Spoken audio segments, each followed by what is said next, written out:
For a few days, Diesel 10 was not to be seen. The engines were at peace, but were also very worried about when he would appear again. But one day, that all changed at the docks. Cranky was to unload a really heavy box. It was dangerous, but Cranky knew that it had to be done. Something very important was inside. Cranky had just stopped to rest the crate when Diesel 10 oiled into the yard.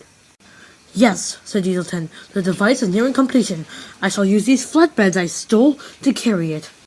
Cranky heard everything, but he didn't care. He just decided to concentrate on lifting the crate. "Now," said Diesel 10, "I shall begin to carry these back to the coaling plant." "Not so fast," yelled Duck. "Those are my cars." Duck quickly coupled up, and soon there was a huge tug-of-war. "Give it back!" "No, I won't!" "Give it back!" yelled Duck. "Give it back, Diesel 10!" yelled Duck. No, I won't. "Give it back!" yelled Duck with a jerk. "I won't," said Diesel 10. "Give it back!" yelled Duck. And he was just in time to see the crate spill all over Diesel 10. "Dang you, vile crane!" "Thank you," replied Duck, and he puffed away. "That was all I wanted." "Oops," said Cranky. Later, Thomas was getting water when Duck pulled up with his flatbed. Duck then explained to Thomas everything of what Diesel 10 said about his creation. Said Thomas. "Sounds suspicious. I want to go check out the coaling plant." And he puffed off. When Thomas arrived at the coaling plant, he found everything looked normal. All the diesels were there, and so were the vehicles, and the windmill was sitting in the background just like it should be. He said, "False alarm, again," and he puffed off. Later, Arthur was waiting by a nearby signal, but he noticed something weird. The windmill was gone, and all that was left of it was a few bricks. Suddenly, a strange object shadow started to fall over Arthur. "Oh my gosh!" he screamed. Later that night, all the other engines were talking about the Diesel 10's mysterious creation when Sir Topham Hatt drove up. "Guys," Sir Topham Hatt said, "Arthur has not yet returned from his route. I'm starting to get a little concerned. I need one of you to volunteer and go look for him." Unlike usual, James volunteered, and he puffed off into the night. With some light of the shed still reflecting on the coaling plant, James decided to look there first, but no sign of Arthur was there. James searched the station, the heliport, and just everywhere. James decided to take a little rest. Suddenly, the lights started to flicker on and off. And finally, the lights just flickered off. After a while, the lights flickered back on, but now there was something very different about these lights. Now, a strange shadow added along to the lights. After a while, the lights flickered back on, but now there was something very different about these lights. Now, a strange shadow added along to the lights. And the shadow began to move toward James. "Oh, crap," he said. Back at the sheds, all the engines waited until morning for James to arrive home, but he never did. And when morning came, the engines began to feel very, very worried. The weeks began to pass, and every few weeks in that shed, several berths would be empty. Until finally, only Thomas and Edward were left in the shed. "Geez, Edward, I'm sick of all my friends disappearing from I don't even know how, and I'm going to go and find out what is making them disappear." Later, after another failed attempt to find his friends, Thomas and a few other steamies that were still around decided to have an indignation meeting to discuss who was making their friends disappear. "What I know for sure," said Thomas, "is that this poophead is starting to become a real problem around our island." Sodor had become a run-down place. The stations had lost their charm. No engines could run on any track. And the other remaining engines had to shut up in their sheds. "Geez," said Thomas, "what's an engine if it can't be really useful? I'm bored." "Thomas, if we go out, we're surely to be eaten alive. We have to stay here." "But it's no use if we can just, sit around and do nothing all day. What were we built for? Nothing?" "In that case," said Thomas, "I'm leaving. I'm going to go and find my friends." "Have a nice life," cried Thomas, and he puffed away. But really, there was nowhere Thomas to could go. All the tracks were blocked, and the only stretch of line was, well, the one that was left from the sheds. Thomas, said a voice. Who? Thomas. He knew that no one else was around, so he wondered who it was.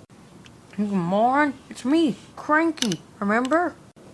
Thomas did remember, not positive memories, but he was actually happy that he knew someone around. Hi, Cranky, he yelled.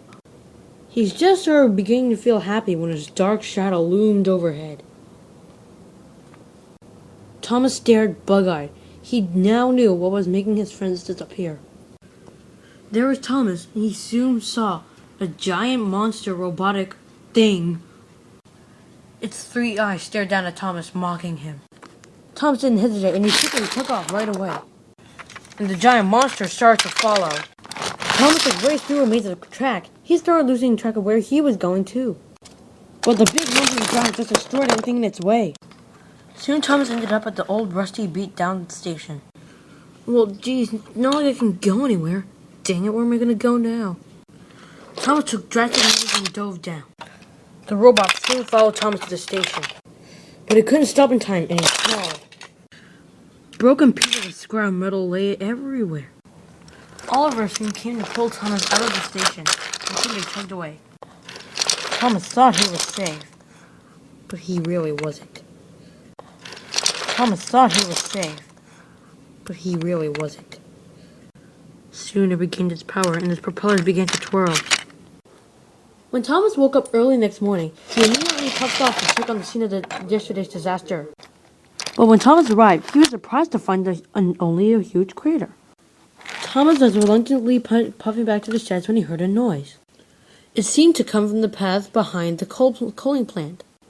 When Thomas arrived, he stared at a big block. I can't possibly bash through that, he thought. But I just need to know what that noise is. I need to bash through. Thomas backed up. Then with a mighty push, he pushed the block aside. When Thomas had bashed through all the blocks, he was surprised to see what the noise was coming from. Then with a mighty push, he pushed the block aside. When Thomas had bashed through all the blocks, he was surprised to see what the noise was coming from. He was staring right at the faces of Donald and Douglas, and they were staring right back at him. After Thomas pulled them both out, they quickly explained everything. Eventually, Thomas found out that all the other engines were just hidden, but they just didn't know where. Back at the sheds, Thomas later told the others what he had seen, and what Donald and Douglas had told him. So, concluded Thomas, all we really need to do is go around the island and find our friends. And all of the others agreed to help. Soon all the other engines were finding much of their missing friends. For some engines, they didn't have to travel very far. Soon all the engines had been found, and they were helping to recover Sodor. Soon even the railway vehicles had come back to the steamy side, and they were helping to repair. And pretty soon, after a while, it seemed like everything was going to be okay. That is, until one day Thomas was just puffing along the line. Then, right in front of his path, he found Diesel 10 and with his rebuilt robot. Well, well, well, Thomas, said Diesel 10. It appears that you have seemed to have defeated my last robot, but this one is 10 times the power. And, he added, he will literally kick your buffers. But instead of puffing away, Thomas just went up. Bring it on, he said. Suddenly, Percy puffed up. Thomas, you what? He cried. Then Toby arrived. Thomas, what are you doing? I, said Thomas, am trying to determine the fate of all steam engines as we know it. Well, in that case, said Percy, we are here to back you up. Yeah, in this kind of fight, Thomas can't fight alone, replied Toby. Soon, other engines arrived to help Thomas. Thomas and Diesel 10 were soon eye to eye. Thomas, said Diesel 10, you want to fight my robot? Yes, replied Thomas in confidence, I do. Soon, other Diesels had arrived to help Diesel 10. In less than a minute, the giant robot was standing right in front of Thomas. Thomas quickly began the fight by banging his toe. Suddenly, whap! Cranky! Yelled Thomas. Suddenly, the great robot fell down and collapsed. It separated into many pieces. No! Yelled Diesel 10. My giant robot has failed me! Again! No problem, Thomas. Anytime, replied Cranky. A few weeks later, Diesel 10 was being sent back to the mainland. No, he shouted as the ship began to move away. You'll never see the end of me. Soon after, Thomas began to puff home.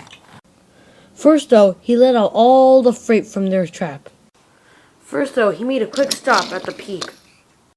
He wanted a little ride with Annie and Clarabelle, and he thought that this was the perfect place to go. You know, Thomas, said Annie. It's really good to be back, said Clarabelle. And, said Thomas, it's really nice to have you back. It sure is.